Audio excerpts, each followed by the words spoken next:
భారతదేశంలో పూర్వం మహర్షులు, మునులు, యోగులు వీరందరూ ఆచరించినటువంటి యోగాన్ని ప్రపంచమంతా ఈరోజు యోగా దినోత్సవంగా జరుపుకుంటూ ఉంటుంది.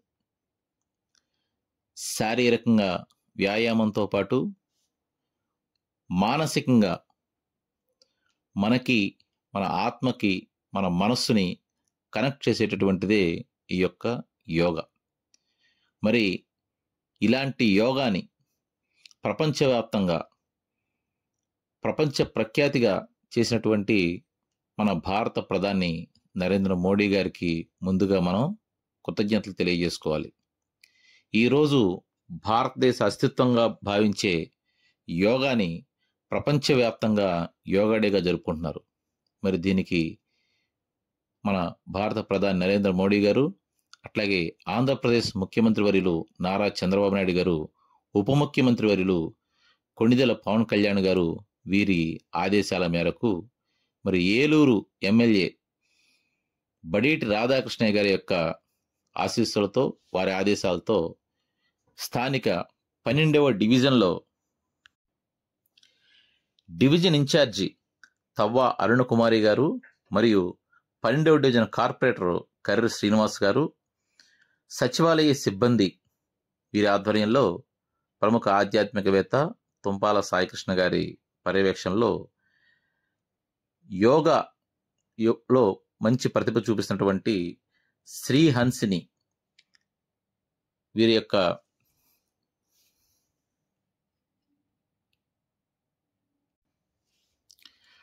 సహచర్యంతో యోగా దినోత్సవ కార్యక్రమం జరిగింది. జాగ్రత్తగా వినండి. మీరందరూ కూడా విండ్ పవర్ అని మీరు వినే ఉంటారు. అంటే వాయు విద్యుత్ శక్తి. మనం రాయలసీమ అనంతపురం జిల్లాలకు వెళ్తే మనకి ఒక గాలి మర తిరగడం ద్వారా మనకి విద్యుత్ ఉత్పత్తి అవుతుంది. అంటే ఒక ప్రాణం లేని మర ఒక ఇనుప మొక్కలు వైర్లు పెడితే దాంట్లోంచి ఆ గాలిలో ఉన్న ప్రాణశక్తిని తీసుకొని కరెంటుగా ఉత్పత్తి అవుతుంది. మనల్ని కూడా నడిపించేది మనలో ఉన్న చైతన్యం. మనం మరలకు వాడేది కరెంట్ అంటాం, మన శరీరంలో ఉండేదని చైతన్యం అంటాం. ఒక ప్రాణం లేని మరలు ఒక గాలిని సక్రమంగా తీసుకుంటేనే అక్కడ విద్యుత్ శక్తి ఉత్పత్తి అవుతుంది. అట్లాగే మన ప్రాణం ఉన్నటువంటి అవయవాలు, శ్వాసకోశాలు కానీ, నాసిక అవయవాలు కానీ, ఇవన్నీ కూడా మన దృష్టి కేంద్రీకరించి మనం శ్వాసని నియంత్రించగలిగితే మన శరీరంలో కూడా ఒక చైతన్య శక్తి ఎక్కువగా ఉత్పత్తి అవుతుంది. అట్లాగే యోగా చేసే ప్రతి ఒక్కళ్ళు కూడా నేల మీద ఎవరో చేయరు. మన పూర్వ ఋషులు కూడా కిందన జంతు చర్మాలు వాడేవారు, లేదంటే దర్భతో చేసినటువంటి చేపలు వాడేవారు. అంటే కరెంటు ఎక్కువ ఉత్పత్తి వస్తే మన భూమిలోకి వెళ్ళిపోవడానికి ఎర్త్ వైర్ ఎలా వాడతామో, మనం యోగా చేసేటప్పుడు వచ్చే శక్తిని భూమి లాక్కోకుండా ఆ శక్తిని మనలో నిలుపుకోవడం కోసం మనం మ్యాట్లు కానీ దుప్పట్లు కానీ లాంటివి వాడతాం అన్నమాట.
ఈరోజు మనం 11వ అంతర్జాతీయ యోగా దినోత్సవం చేసుకుంటున్నాం. ఇది మన భారతీయులందరికీ కూడా చాలా గొప్ప గర్వకారణం. ఎందుకంటే మన భారతీయ పురాతన ఆస్తి మన యోగా. మీరందరూ వినే ఉంటారు, మహాభారతంలో భీష్ముడు స్వచ్ఛంద మరణాన్ని పొందాడు అని. వాళ్ళ తండ్రి గారు ఒక వరాన్ని ఇచ్చాడు. ఏంటంటే, నువ్వు ఎప్పుడు కావాలంటే అప్పుడు చనిపోవచ్చు, అప్పటిదాకా నువ్వు ఉండొచ్చు అని చెప్పేసి. ఆ వరం అంటే వాళ్ళకు యోగ విద్య నేర్పించారు. ఆ యోగ సాధన ద్వారా వాళ్ళు వాళ్ళ యొక్క శరీర వ్యాయామంతో పాటు శ్వాసను నడిపించే విధానం కూడా నేర్పించబట్టి ఆయన అంపశయ్యపై దక్షిణాయన పుణ్యకాలం నుంచి ఉత్తరాయణ పుణ్యకాలం వచ్చే వరకు కూడా ఆయన అంపశయ్యపై ఏ నొప్పి లేకుండా, ఆయన ప్రాణం పోకుండా, ఆయన కావాల్సిన టైం వచ్చే వరకు కూడా ప్రాణం నింపగలిగాడు. అట్లాగే పోట్లూరు వీరబ్రహ్మేంద్ర స్వామి గురించి మీరు వినే ఉంటారు. ఆయన ఇప్పటికీ జీవ సమాధిలో ఉన్నారని చెప్పేసి సైంటిస్టులు అందరూ నమ్ముతున్నారు. కారణం ఏంటంటే,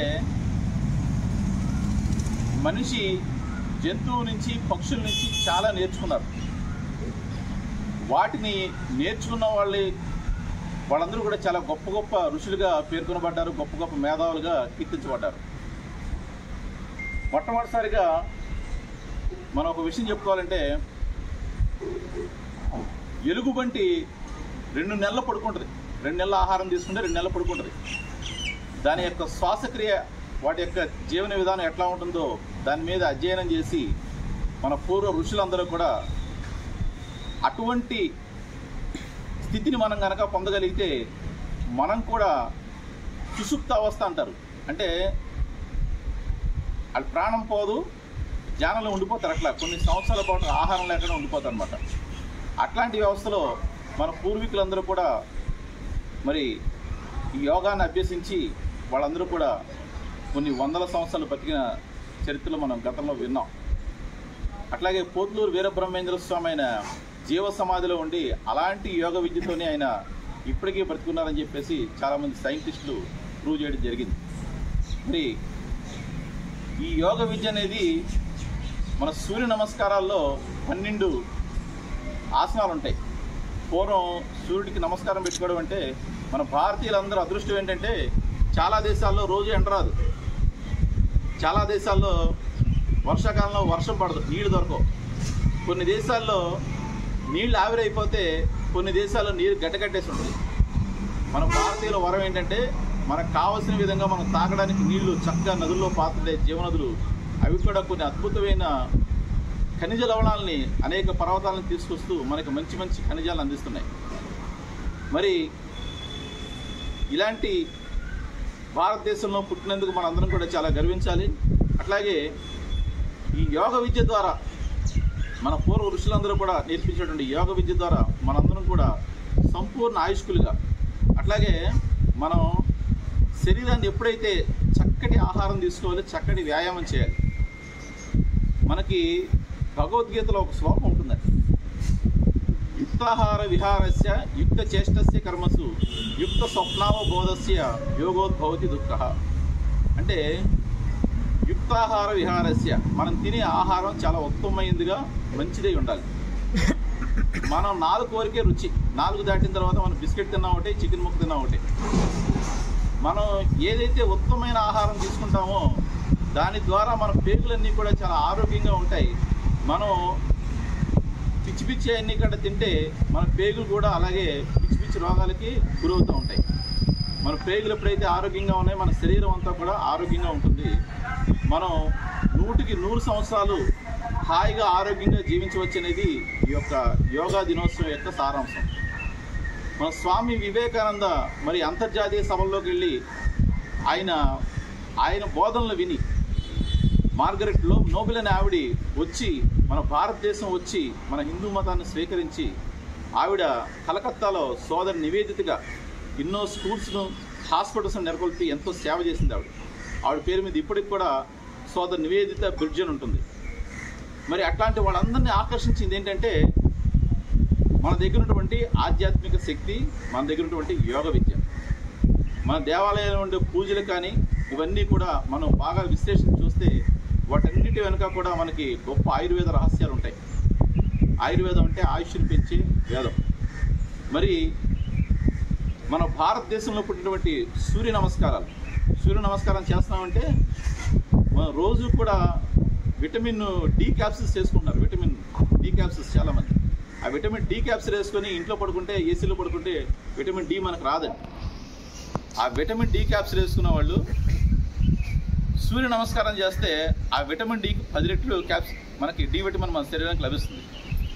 ఇందాక మనం చెప్తున్నాం, ఒక విండ్ పవర్, ఒక ప్రాణం లేని మరలో తిరిగితే గాలిలో ఉన్నటువంటి ప్రాణశక్తిని లాక్కొని కరెంటుగా మనకు ఎలా ఇస్తుందో, అట్లాగే మనం సూర్య నమస్కారాలు కానీ యోగాలు కానీ ఉదయం పూట కానీ సాయంకాలం పూట కానీ నీరెండలో చేస్తే, అట్లాగే మన సూర్యరశ్మిలో ఉన్నటువంటి డి విటమిన్ కానీ గాలిలో ఉన్నటువంటి ప్రాణశక్తి కానీ మన శరీరం అబ్జర్వ్ చేసుకొని మనం ఎక్కువ కాలం ఆరోగ్యంగా ఉంటూ, మనం ఆరోగ్యంగా ఉండగలిగితేనే మనం ఎక్కువ పనులు చేయగలం, మనం ఇంకొకరికి ఆదర్శంగా ఉండగలం. కాబట్టి మరి మన ప్రధానమంత్రి గారి యొక్క చొరవతో అంతర్జాతీయంగా మనం యోగా దినోత్సవం చేసుకుంటున్నాం.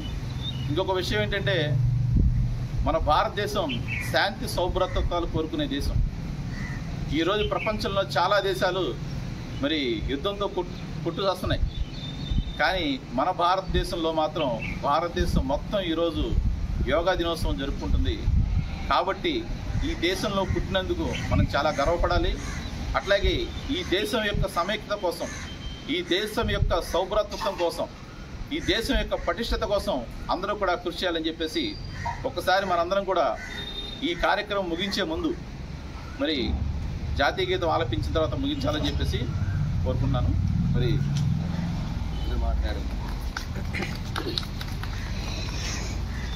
అందరికీ నమస్కారం అండి.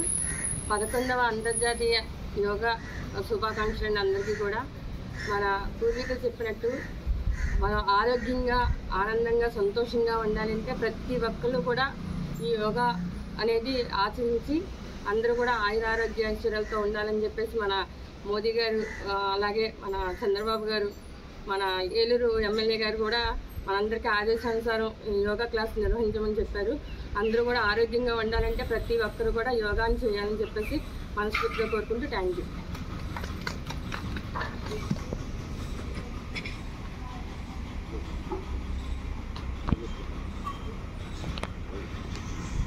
ఈరోజు 11వ అంతర్జాతీయ యోగా దినోత్సవ శుభాకాంక్షలు తెలియజేస్తున్నాం అందరికీ. మరి అదేవిధంగా దేశ ప్రజలందరూ కూడా ఆరోగ్యాలతో, సుఖశాంతులతో ఆరోగ్యకరంగా ఉండాలి, ఆరోగ్య భారతదేశాన్ని నిర్మించాలని చెప్పి ప్రధాని మోడీ గారు సంకల్పించడం, ఆ సంకల్పానికి ప్రతి రాష్ట్ర ముఖ్యమంత్రులందరూ కూడా సహాయ సహకారాలు అందించడం. గత నెల రోజుల నుంచి కూడా మరి ఏలూరు నియోజకవర్గంలో గౌరవ శాసనసభ్యులు బడేటి రాధాకృష్ణ గారి ఆధ్వర్యంలో మరి మున్సిపల్ ఆఫీసులో గత నెల నుంచి కూడా ప్రతిరోజు కూడాను యోగా కార్యక్రమాలు జరుగుతున్నాయి.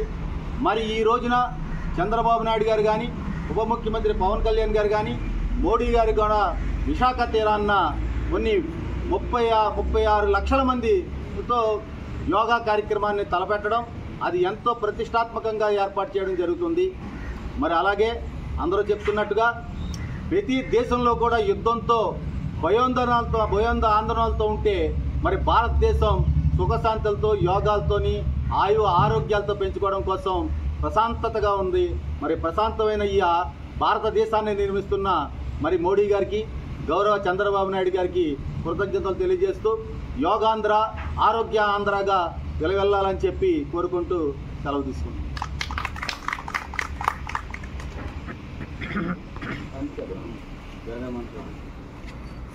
అందరూ కూడా నేషనల్ అంతం పాడండి. जनगणमन अधिनायक जय हे भारत भाग्य विधाता पंजाब सिंध गुजरात मराठा द्राविड उत्कल वंगा विंध्य हिमाचल यमुना गंगा उच्छल जलधि तरंगा तव शुभ नामे जागे तव शुभ आशीष मागे, गाहे तव जय गाथा। जन गण मंगलदायक जय हे भारत भाग्य विधाता। जय हे जय हे जय हे जय जय जय जय हे। जय हिंद। भारत माता की, भारत माता की, भारत माता की।